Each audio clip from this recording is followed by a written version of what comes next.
Assalamualaikum teman-teman, gimana kabarnya hari ini? Kali ini kita akan membahas materi tentang tekanan hidrostatis.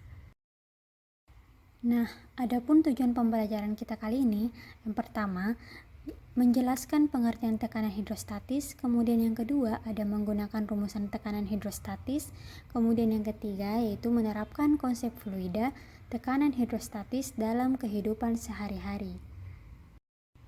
Nah, apa sih tekanan hidrostatis itu?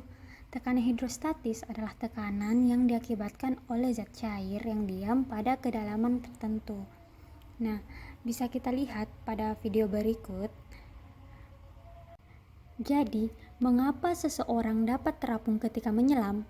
Nah, besarnya tekanan hidrostatis tergantung pada ketinggian zat cair, massa zat cair, dan percepatan gravitasi bumi. Jadi, ketika kita masuk ke dalam kolam, kita akan merasakan badan kita terapung akibat adanya gaya gravitasi, di mana hal ini disebabkan karena ketika benda masuk ke dalam air ada dua tekanan yang terjadi. Yang pertama, adanya tekanan ke bawah yaitu gravitasi, dan yang kedua, adanya tekanan ke atas yaitu gaya apung. Nah, seseorang bisa mengapung ataupun tenggelam tergantung pada massa jenisnya, sehingga jika massa jenis lebih besar dari air maka seseorang akan tenggelam. Namun, bila massa jenisnya lebih ringan dari air, maka seseorang akan mengapung. Kemudian, hal lain yang teman-teman harus ketahui adalah ketika sesuatu bisa masuk ke dalam air, artinya massa jenis benda tersebut lebih besar dari massa jenis air. Bagian ini juga yang menyebabkan seseorang seimbang dan bisa mengapung di air tanpa peduli sebesar apapun massa benda yang dimiliki orang itu. Nah, jika semakin tinggi kedalaman air, seseorang tidak akan mampu menyelam terlalu dalam.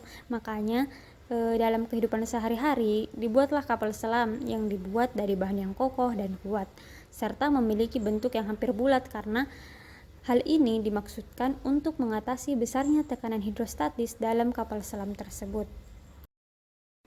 Nah, itu juga yang menjelaskan semakin tinggi kedalaman air, maka tekanan yang akan didapat juga semakin tinggi. Makanya, ketika menyelam semakin ke bawah, semakin kita merasa ada tekanan yang membuat kepala kita sakit. Nah, kalau kita perhatikan pada gambar ini, yaitu sebuah kotak yang dimasukkan ke dalam fluida. Ingat, fluida itu boleh jadi zat cair dan boleh jadi gas.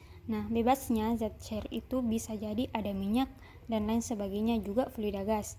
Nah, ketika kotak ini dimasukkan ke dalam fluida, ternyata apa yang terjadi? Benda dimasukkan ke dalam fluida itu akan mengalami tekanan dari berbagai arah. Nah, jadi kalau misalkan ada benda atau kotak dimasukkan ke dalam fluida, ternyata semua arahnya itu akan memiliki tekanan dalam fluidanya.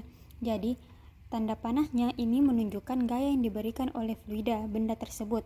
Nah, benda yang di dalam itu akan mengalami tekanan hidrostatis. Jadi, ketika benda dimasukkan ke dalam fluida, maka bendanya itu akan mengalami tekanan. Kita tahu bahwa benda yang dimasukkan ke dalam fluida, apapun bendanya, mempunyai massa, maka dia punya gaya gravitasi atau dipengaruhi oleh gaya gravitasi. Maka persamaan tekanan hidrostatis ialah Rho GH, di mana Rho itu massa jenis, G itu percepatan gravitasi, dan H itu kedalaman. Nah, tekanan itu satuannya Newton per meter persegi, namun biasanya diganti dengan Pascal atau PA. Jadi, 1 PA itu sama dengan 1 Newton meter persegi. Adapun 3 fakta penting yang harus kita ketahui. Yang pertama yaitu jika sebuah fluida dalam keadaan diam pada wadah, semua bagian fluida haruslah dalam keadaan kesetimbangan statis. Kemudian yang kedua, semua titik pada kedalaman yang sama haruslah berada dalam tekanan yang sama. Terus yang ketiga, gaya eksternal yang bekerja pada benda seluas A yang diakibatkan oleh atmosfer dan berat gaya apung. Nah, itulah penjelasan materi tentang tekanan hidrostatis. Semoga dimengerti. Terima kasih. Wassalamualaikum.